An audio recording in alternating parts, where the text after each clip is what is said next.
Payung Juwiring sejarah pastinya nggak ada yang tahu sampai sekarang. Persisnya nggak ada yang tahu. Cuman katanya dulu pernah ada seorang abdi dalam namanya Ndorotomo yang membawakan Juwiring. Tahunnya berapa? Saya persisnya kurang tahu. Katanya lagi dulu si Susunan Pakubuwono ke-8 itu pernah tedak ke Juwiring. Tedak itu apa ya? Ninjau ke Juwiring untuk melihat kerajinan payung di Juwiring.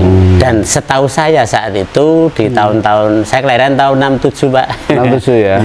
Itu sekitar tahun 7 bulan itu pernah ada pasar bar subuh itu namanya pasar bahan. Salam sehat selamat dunia akhirat. 1 jam saja biar paham. Assalamualaikum warahmatullahi wabarakatuh. Selamat pagi, salam sejahtera, salam sehat dan selamat dunia akhirat. Kali ini podcast Muhammad Toha soan ke kerajinan payung lukis atau payung hias atau payung monto ya, atau payung yang bisa dipasang di dekorasi sebagai hiasan dan sebagainya. Kebetulan alhamdulillah bisa diterima oleh juragannya atau pemiliknya atau ownernya atau ketua paguyubannya. Assalamualaikum Pak Ngadi. Waalaikumsalam warahmatullahi wabarakatuh. Sehat? Alhamdulillah sehat. Ya Allah. Jenengan itu piyayi yang nguri-uri budaya, nguri-uri melestarikan kerajinan tradisional yang sekarang sudah mendunia, betul nggih? Ngeli Pak. Ngeli itu apa? Kintil. Mengalir. Tapi tanpa dinikmati. Tapi tanpa ketokan panjenengan itu ya mungkin hilang ya. Ya. Kemudian beliau itu juga punya ilmu ini ditularkan. Jadi kalau orang katanya besok kalau sudah meninggal itu ada amal jariah, ilmu bermanfaat sama anak soleh yang mendoakan. Nah, beliau ini sudah punya salah satu sangunya, sangunya akhirat, yakni ilmu yang ditularkan ya Pak ya. Jadi ditularkan kepada warga sekitar sehingga sekarang menjadi pengrajin payung lukis ya Pak ya. Payung lukis, termasuk ini saya kemukakan dulu biar kenal Pak Ngadiakur ya Pak ya. Pak Ngadiakur. Nah, filosofinya itu kemarin ditanya adalah saya punya kewajiban melestarikan keberadaan payung lukis. Wah, ini yang luar biasa. Merasa punya kewajiban Pak. Nah, karena merasa ini makanya ada beban moral untuk melaksanakan kewajiban itu. Nah, ini menjadi contoh bagi kita semuanya lah, menginspirasi, memotivasi bagi kita semuanya untuk berlaku, bertabiat, berkarakter seperti beliau ini. Itu sebagai awal prolog saya terhadap Pak Ngadiakur ya. Terlalu berlebihan Pak itu. Kalau kan merendah, nggak apa-apa. Ya, rendah hati beliau. Terima kasih Pak Ngadiakur telah diterima di sini dengan baik. Supaya ini juga bisa lebih dikenal lagi, saya pengen bincang-bincang dengan panjenengan. Yang pertama adalah kayak pertanyaan apa aja. Yang pertama adalah ini sejak kapan usaha ini? Payung Juwiringnya apa saya yang usaha payung Pak? Payung Juwiringnya dulu, sejarahnya dulu aja. Payung Juwiring sejarah pastinya nggak ada yang tahu sampai sekarang. Persisnya nggak ada yang tahu. Cuman katanya dulu pernah ada seorang abdi dalam namanya Ndorotomo yang membawakan Juwiring. Tahunnya berapa? Saya persisnya kurang tahu. Katanya lagi dulu si Susunan Pakubuwono ke-8 itu pernah tedak ke Juwiring. Tedak itu ninjau ke Juwiring untuk melihat kerajinan payung di Juwiring. Dan setahu saya saat itu di tahun-tahun, saya kelahiran tahun 67 Pak. 67 ya. Itu sekitar tahun 70-an itu pernah ada pasar Bar Subuh itu namanya pasar bahan payung yang sekarang di seberang jembatan atau di sebelah kantor Polsek di Juwiring. Sekarang yang pasar Juwiring ini? Enggak, pasar Tanjung. Pasar Tanjung ke barat Pak. Jadi sebelah barat.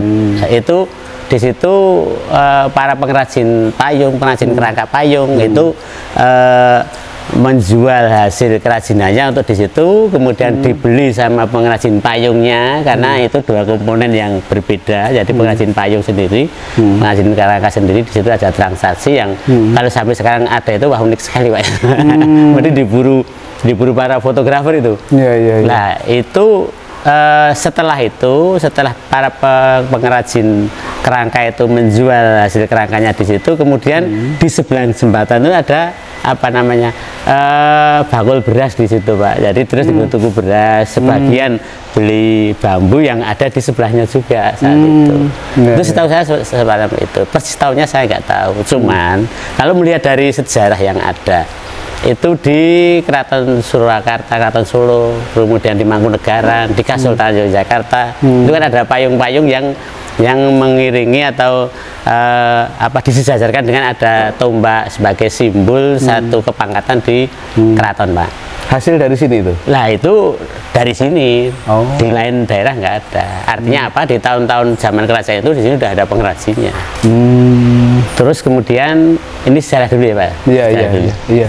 Kemudian berlanjut, akhirnya setahu saya itu di situ ada pabrik payung, di sekarang Balai Desa Kenaiban namanya. Pabrik payung yang dulu itu sering ada tedaan. Tedaan itu apa Pak? Tinjauan dari luar daerah yang saat itu membawa mobil gede-gede datang, londo-londo yang ke situ, orang-orang asing lah. Kalau orang sini mengatakan londo, ini londo gitu ya Pak ya. Lah di situ pengen tahu cara membuat payung dan sebagainya. Nggak tahu itu apa berkaitan apa enggak. Selang beberapa waktu muncullah payung-payung sintetis dari pabrik itu. Itu loh Pak. Akhirnya karena itu memang sudah proses suatu perkembangan zaman, terus seleksi alam seperti itu. Payung tradisional yang semula berfungsi untuk salah satunya berfungsi untuk peneduh dari panas dan hujan sudah hilang, tinggal berfungsi sebagai payung untuk untuk ke makam itu, ngiring kematian, upacara kematian ke makam. Kemudian keraton juga sudah ada, berganti republik kan Pak sejak tahun 45. Nah itu pesanan dari keraton juga menurun drastis. Akhirnya sedikit demi sedikit pengrajin payung di Juwiring ini gulung tikar beralih profesi. Katanya tahun 60-an itu puluhan ribu produksinya ya. 98% masyarakat di Juwiring kalau pasnya itu di tiga dukuh di 3 desa. Dukuh Gumantar Desa Tanjung, Dukuh Gumantar Desa Kuarasan, kemudian Dukuh Tanon Desa Kenaiban itu berprofesi sebagai pengrajin payung. Jadi Desa Tanjung, Kenaiban sama Kuarasan. Tiga desa itu Kuarasan itu banyak Pak. Nah itu semua hampir 98% mereka bermata pencaharian sebagai pengrajin payung. Dan saat itu banyak juragan-juragan yang bermunculan di sini, ya seperti di Lurik itu kan seperti itu. Akhirnya ya itu berganti tahun, akhirnya sedikit pengrajinnya beralih profesi. Kemudian sempat memang dikatakan mati suri, tapi ya kalau pikiran saya enggak, itu saat itu tetap jalan terus karena yang untuk ngiring jenazah itu masih kok. Kemudian ada tokoh dari Juwiring, ini namanya Mbah Ahmad Sumarlan dulu, itu membuat terobosan dengan membuat payung-payung hias. Jadi agak beralih fungsi tanpa meninggalkan fungsi aslinya, tapi malah menambah fungsi payung tersebut menjadi payung-payung untuk hias, untuk dekorasi pernikahan, untuk di tempat-tempat wisata seperti itu. Dan akhirnya sedikit-sedikit berkembang, agak ada kemajuan, terus kemudian ada pengrajin-pengrajin muda yang memulai, termasuk saya. Saya mulai tahun 99 Pak. 99. Iya. Tahun 99 sudah 23 Umur tahun. 30-an ya. 23 tahun. 23 tahun. Mulai kemudian saya dengan cara yang berbeda. Kalau saat itu memang hanya mengerjakan payung saja untuk dijual. Kalau saya tambah sedikit. Kalau misalkan ada fotografer yang kesini, saya terima, welcome. Kalau misalkan ada wartawan, monggo. Gitu. Jalan terus. Malah bagus untuk pemasaran kan? Iya. Kemudian walaupun belum seperti sekarang ya Pak, itu masih terus berjalan. Akhirnya tahun 2013 itu mulailah ini Festival Payung Indonesia yang di Solo. Nah, kemudian tahun 2014 alhamdulillah ketemu sama Dompet Duafa. Kita ya Pak. Dompet Duafa. Ada hibah itu ya Pak. Hibah itu sedikit memberi infus ke kita untuk kekuatan melawan berbagai tantangan itu, dan akhirnya berkembang sampai sekarang. Dan seperti gayung bersambut Pak, dunia apa internet kemajuannya sangat pesat gitu. Akhirnya pesanan datang terus, permasalahan baru muncul. Apa itu Pak? Tidak bisa memenuhi pasaran. Nah, tidak itu. Bisa memenuhi pesanan. Gitu. Jadi antara kapasitas produksi sama pesanan yang masuk nggak seimbang. Itu. Jadi misalkan berapapun buat payung, pasti laku. Alhamdulillah payung yang ada di sini semua pesanan Pak. Semua pesanan? Semua sudah pesanan, kecuali payung-payung yang untuk properti di sini. Nah, gitu. Jadi sejarahnya itu tahun 60 sebenarnya puluhan ribu, kemudian katanya tahun 2006 banyak pesanan ya. 84 akhir kejayaan katanya, karena ada pabrik payung itu ya. Iya. Kalau tahunnya persisnya saya agak lupa. Kalau saya baca tahun 84 itu kejayaannya, kemudian 88 mulai lagi bangkit, gitu. Kemudian 2006 banyak pesanan, 2013 sudah mulai booming lagi. Booming lagi. Tapi kemarin ada pandemi agak sempat menurun sedikit. Agak menurun. Nah, kemudian sekarang sudah booming lagi ya. Iya. Sekarang booming lagi. Ini Menteri Pariwisata pernah ke sini belum, Pak? Harapan saya mudah-mudahan mau mampir ke sini kalau pas ke Solo. Ini kan industri kreatif ya, atau apa namanya, craftsmanship ini kan banyak, seperti ya payung, ada tenun, ada batik, ada tembaga, ada lurik, ada apa namanya, macam-macam lah. Ini payung ini kan banyak payung ini Pak. Jadi fungsi asli original payung itu masih dipertahankan sebagai apa? Peneduh ya, dari panas dan hujan. Tapi diberi nilai tambah, yakni dilukis supaya harganya tidak seperti payung biasa begitu ya. Betul. Payung biasa. Ini mulai berpikir kayak begitu itu mulai kapan itu Pak? Kalau itu saya tinggal nemu Pak. Jadi dulu udah ada seperti itu. Orang tua sudah. Iya, cuman kan kalau sekarang kan kalau dulu kan cuma ada ayam bakar Pak. Sekarang kan ada ayam geprek, ayam bumbu apa lah, itu tinggal ini yang kembangan gitu loh Pak. Iya, jadi kalau misalkan dulu seperti payung di kantung terbalik kayak gini kan dulu nggak kepikir ya Pak. Tapi sekarang ini kan banyak dinikmati oleh tempat-tempat wisata. Iya, untuk resto-resto itu kan payung-payung itu. Payung 3 meter kayak gini dulu nggak pernah kepikir juga. Sekarang kan banyak diminati tempat-tempat wisata juga untuk branded mereka kan. Iya. Kemudian jenis payung sendiri ada berapa Pak kalau di sini? Secara garis besarnya untuk payung upacara adat, payung kematian itu. Kemudian payung panas hujan. Payung dekorasi. Kemudian payung kebesaran atau payung keraton. Payung keraton. Iya. Yang dulu untuk ketatanegaraan itu ya keraton ya. Payung keraton itu. Yang susun 5 itu loh Pak. Iya, Songsong Agung namanya. Songsong Agung itu ya. Itu ya. Itu kan biasanya untuk apa? Diarak gitu kan? Iya, tapi sekarang Diarak gitu kan? udah luas Pak. Jadi payung siapapun bisa menggunakan payung dengan motif atau warna apapun.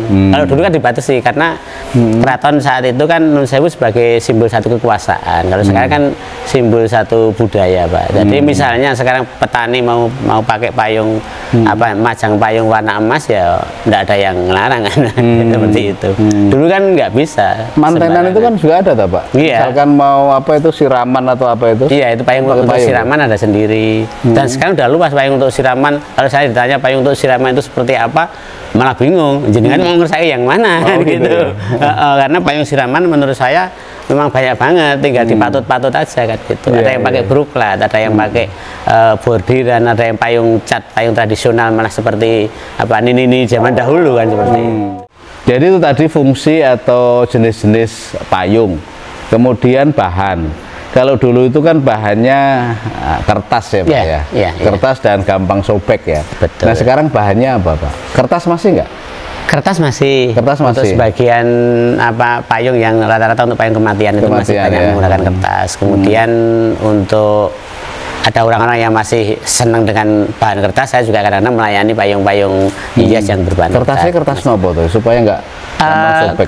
Kalau kertas semen kurang bagus kan, soalnya teksturnya agak kesan lecek gitu, kayak beda dulu ya. Ini pakai kertas bekas bungkus tepung kayaknya.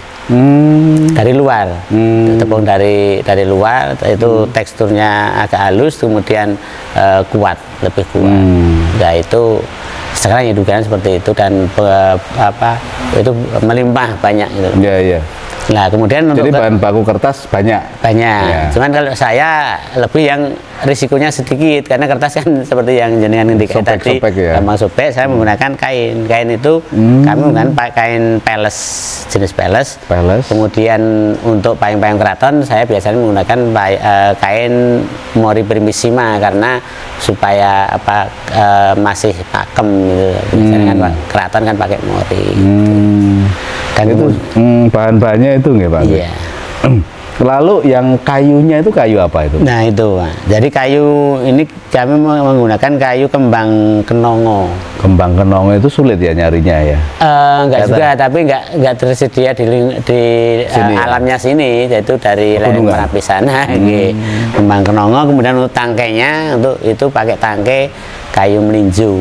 Oh kayu melinju malah? Ya itu juga bukan dari sini. Padahal jarang sudah ya? Iya. Wit melinju itu masih, alhamdulillah masih melimpah. Semua bahan alhamdulillah disediakan alam masih melimpah tanpa apa sulit. Tapi untuk beberapa tahun ke depan nggak tahu itu. Yang jelas nggak ada yang impor begitu. Iya, nggak ada impor. Di Indonesia semuanya ada. Kecuali ada beberapa kain yang nggak ada di Indonesia untuk payung-payung 3 susun seperti itu. Biasanya pakai kain troso atau kain lami itu yang dari India itu biasanya. Itu di Indonesia nggak ada. Itu harus impor juga? Iya. Atau beli di sini dari beli di Solo banyak. Di Solo banyak juga ya? Banyak. Ya.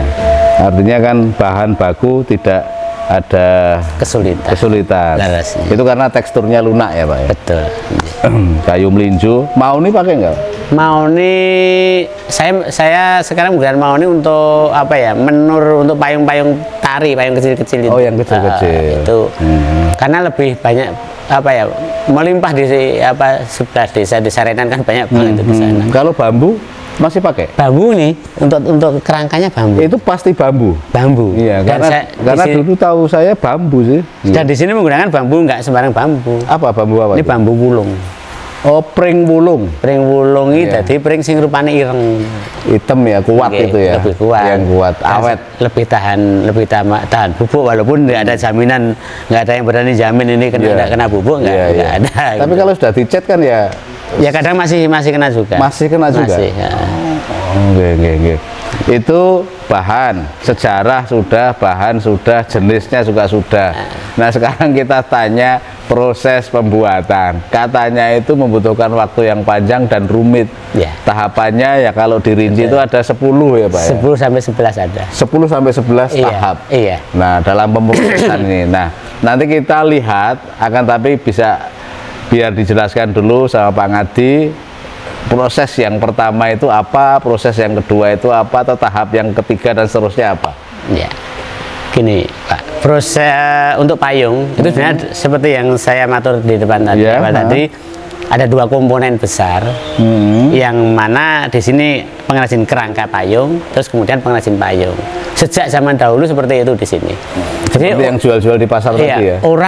Orang yang membuat payung, mereka tidak membuat kerangkanya, dan orang yang membuat kerangka payung tidak membuat payungnya. Dari dulu seperti itu. Terus dikerjakan, biasanya kerangka payung dikerjakan sistem keluarga, sak keluarga. Saya punya sekitar 8 keluarga yang mengerjakan kerangka payung itu.